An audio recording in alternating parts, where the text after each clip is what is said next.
Assalamualaikum warahmatullahi wabarakatuh. 2030 Indonesia gelap. Cukup logik ya penjelasan saudara Timothy itu ya. Mungkin kalau teman-teman penasaran bisa langsung ke channelnya.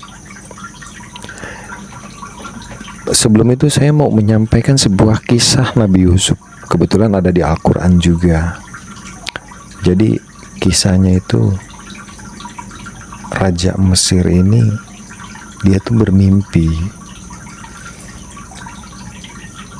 7 ekor sapi kurus memakan 7 ekor sapi gemuk dan 7 bulir gandum kering serta 7 bulir gandum hijau.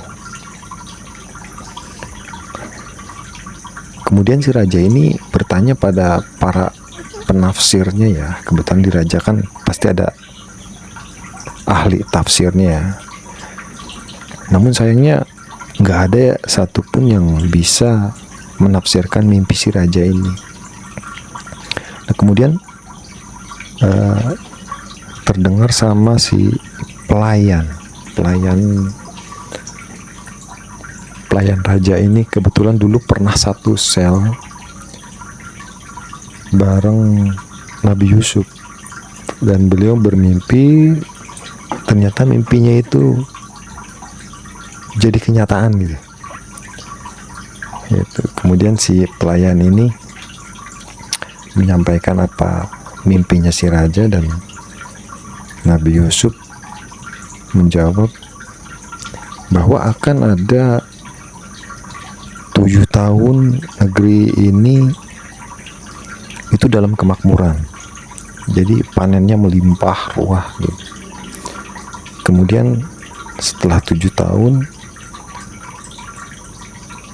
setelah itu langsung datang masa paceklik selama 7 tahun juga. Nah, akhirnya si pelayan ini menyampaikan kepada si raja dan raja tersebut sebenarnya sih ada 2 poin ya. Sebenarnya si raja ini punya 2 pilihan gitu, antara percaya dan tidak. Kalau percaya gimana, kalau tidak terjadi ya pasti ada plus minusnya lah. Dan setelah dipertimbangkan mungkin ya kalau nggak percaya gimana kalau terjadi gitu. Ini pertaruhannya rakyat pasti bakal kesulitan gitu kan. Akhirnya si raja meminta Nabi Yusuf ini untuk menjadi bendaharanya lah, ibaratnya untuk yang mengelola hasil panennya. Jadi separuh untuk dimakan, separuh lagi untuk disimpan. Nah, setelah itu terjadilah kemakmuran, disimpan, kemudian terjadi tuh langsung kesulitan selama 7 tahun. Dan pada saat itu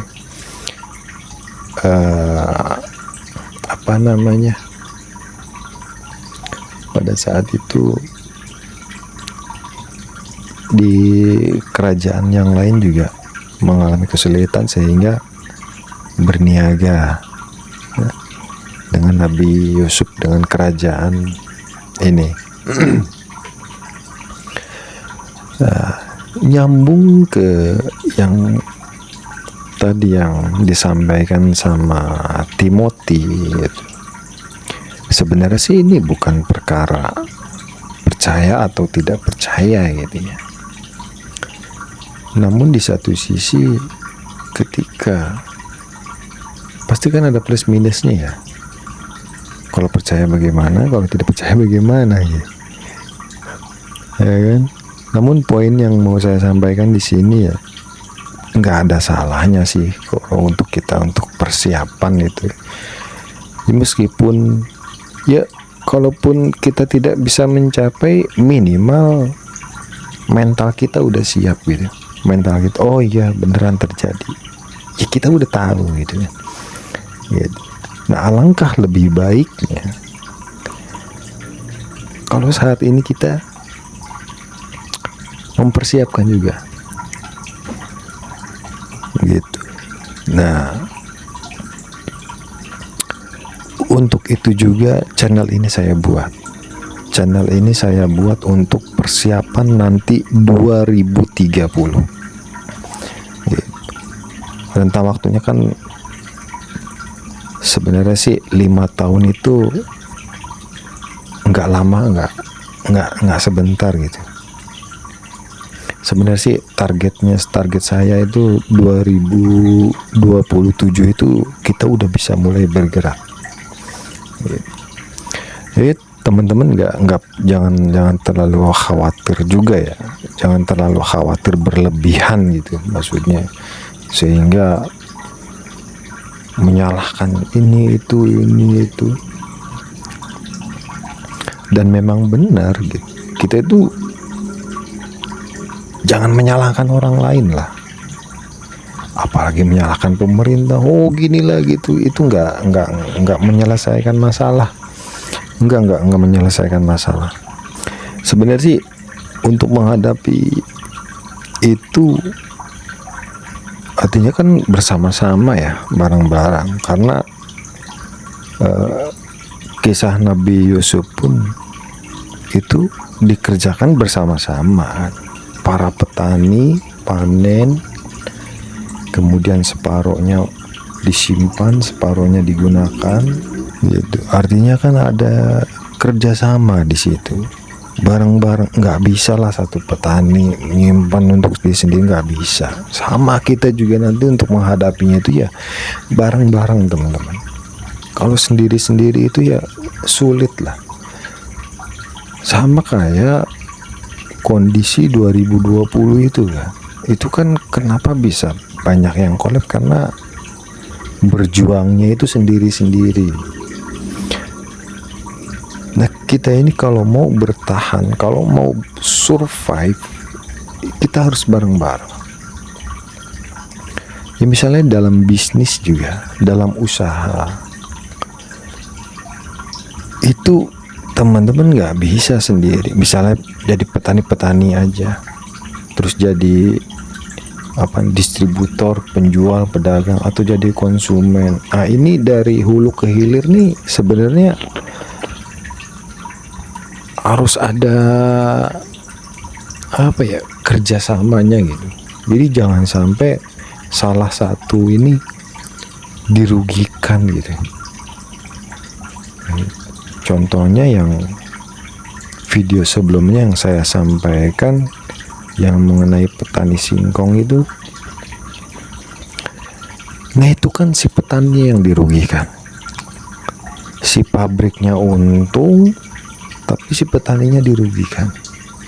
Artinya nggak balance gitu, karena kan itu kan simbiosis mutualisme, harus saling menguntungkan.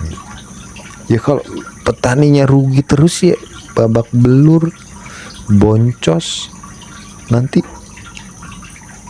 bisa-bisa tanahnya dijual. Nah, ini dibutuhkan kerjasama, dibutuhkan persatuan. Makanya channel ini saya persembahkan untuk persatuan netizen Indonesia. Di sini tempatnya untuk bertukar pikiran lah, untuk mempersiapkan, untuk menghadapi ya, semoga 2030 kita bisa menghadapinya bareng-bareng. Terima kasih. Assalamualaikum warahmatullahi wabarakatuh.